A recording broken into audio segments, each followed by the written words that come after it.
Welcome everyone to episode number 2 of my chess series on tactics. Today's topic is gonna be the pin.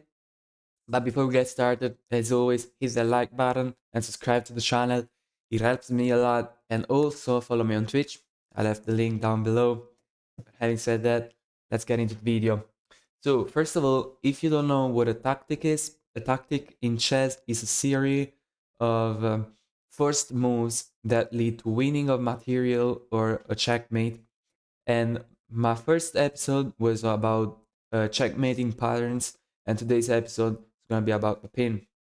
If you are a complete beginner, I recommend you watching my chess video about the basic rules of chess so you can get started. So, what is a pin? A pin is a chain made up of three elements. There is the attacking piece, there is the pinned piece, and there is the target. Now, the target can be either a piece or a square. Let's make an example just to be clear. In this example, the rook is pinned to the queen. The three elements of the pin are the attacking piece, which is the bishop, the attacking piece, which is the bishop, the pinned piece, which is the rook, and the target, which is the queen. Now the rook is pinned because if the rook moved, let's say, to g6, now you will snap take this queen and you will win the queen. So the rook cannot move. However, the target of the pin can also be a square. For example, in the next position, the three elements of the pin are the bishop, the knight, and the g7 square. Because the knight is actually pinned, because if it were to move, like in this example, if it were to take this rook, queen to g7 would be made, because the queen and the bishop team up on this square, and it would be made. There are two main types of pins. There is the absolute pin, which is when the target is the king, and there is the normal pin, which is where another piece is the target. In this example, we have an absolute pin because the rook is pinned to the king. It cannot move. Usually, in absolute pins, the mobility of the pinned piece is severely reduced. For example, knights, if they are pinned to the king, cannot move at all, and other pieces, so pawns and rooks, bishops, and queens, can only move on the line of attack of the attacking piece. For example, let's say this piece was, instead of a rook, was a bishop or a queen. The queen will be able to move only on the a2 g8 diagonal, because if it were to move, you would capture the king, and hanging the king is actually an illegal move of in chess, and it's not possible. For example, this is a position where the bishop is unguarded, so the knight is pinned and the other bishop is the attacking piece. However, you need to be careful, because in pins, the pinned piece can actually move out of the way and protect the target. In this example, if we play the move e5, we don't actually win the knight, because the knight can go to d5, protecting our bishop. And if we take, we just take back, and we didn't win any material. So we need to make a distinction between a pin where the attacking piece is of equal value or greater value of the target, and the pin where the attacking piece is of lesser value than the target. For example, if this was, if this was in this position, if the bishop was a queen, now, for example, e5, the knight cannot move, because if you move to d5, I take the queen, and of course a bishop is better I mean, the queen is better than bishop. So you need to make this distinction between pins where the attacking piece is more valuable than the target and vice versa.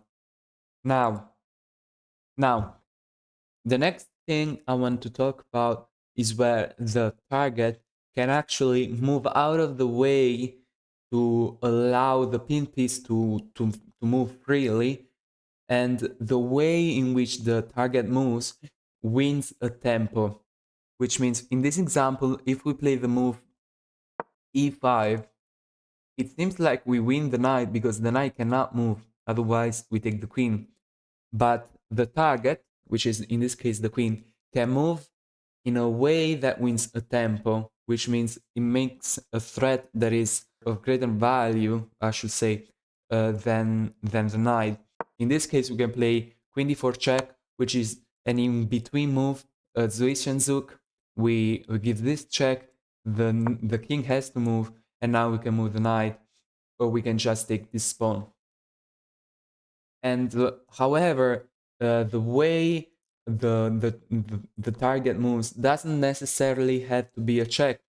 For example, in this case, the knight is pinned to the rook by the bishop.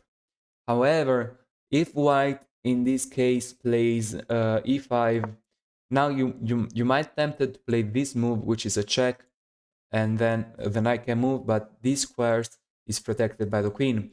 However, you have a Zwischenzug, which means an in-between move that gains a tempo and frees the knight from the pin. This move is rook to d3, which attacks the queen, which creates a threat of greater danger, of greater value, and the queen has to move. In this case, let's say queen f2, even though queen a8 is better. Now the knight can move, for example, to e4. So this just to show that the target can also, the piece which is targeted can also move in a way that doesn't have to be a check. Now, in this case, for example, the knight is pinned, it is black to move. Here, the only move that saves black is knight to e5, because the knight is pinned to the rook by this bishop, but once again we have an in-between move, knight to e5, creating a threat of greater value. Now the queen has to move, and then we can move the rook.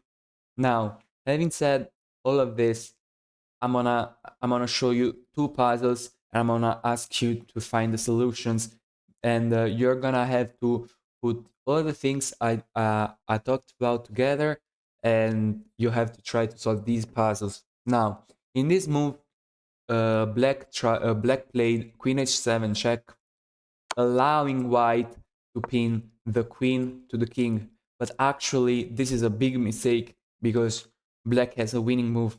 Can you find it? Now, you can pause the video if you like. I'm gonna give you the solution. The solution to this problem is rook d1 check. Now, rook d1 check looks like you can play just king h2 and there is nothing else.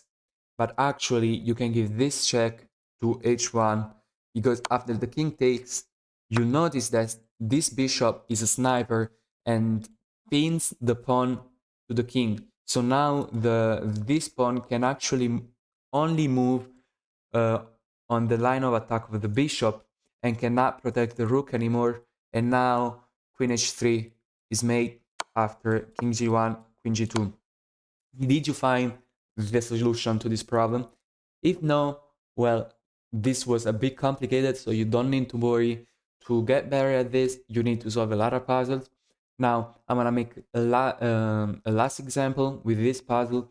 Can you find the winning move for black? It is black to move. Can you find the winning move? Pause the video if you like, as always. Now, I'm gonna give you the solution. The solution to the problem is that even though this bishop seems like we're gonna lose because it is pinned to the queen by the rook, we can actually take this because, well, if you take the queen, we're gonna take with the rook, and then if you take the knight, we are gonna get with check, we are gonna take with the check, and now the rook is the rook, and you cannot take our rook. One thing I haven't talked about is that um, not only the target can make a Zwischenzug and then you can move the pin piece, but also the pin piece can make a Zwischenzug and then you can move the target.